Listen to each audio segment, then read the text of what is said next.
le Likoud d'aujourd'hui ne ressemble plus beaucoup au Likoud des origines, au Likoud de Begin, de Shamir, de Meridor, enfin de tous ces gens-là. Le Likoud, ça n'a jamais été un parti. Il y a toujours eu une dimension populiste, si vous voulez.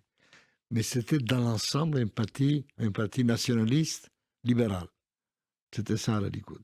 C'était le cas de Begin, qui n'avait rien de fasciste, qui était certes nationaliste, un homme de droite, mais qui était un parlementaire et quelqu'un qui respectait l'état de droit. Républicain. C'est vrai, voilà. Ce que vous appelez ici un républicain. C'est ce qu'on appelle ici un républicain. Voilà, c'est vrai aussi. Une droite républicaine. Voilà, c'était aussi vrai pour Shamir, qui était encore plus dur que Begin, mais qui n'aurait jamais osé imaginer que l'on puisse porter la main sur le système judiciaire.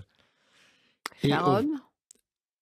Mais Sharon n'était pas un vrai homme du Likoud. C'était l'un des créateurs du Likoud, mais il vient, lui, il vient du milieu travailliste, Sharon. Mais c'est vrai aussi pour Sharon.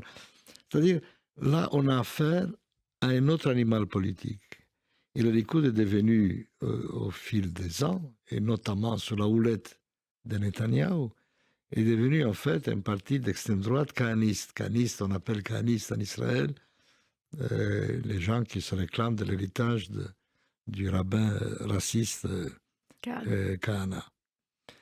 Et donc, il est impossible aujourd'hui de distinguer entre le Likoud, la plupart de ses représentants, de ses députés, et Ben-Gvir, les partis de Ben-Gvir.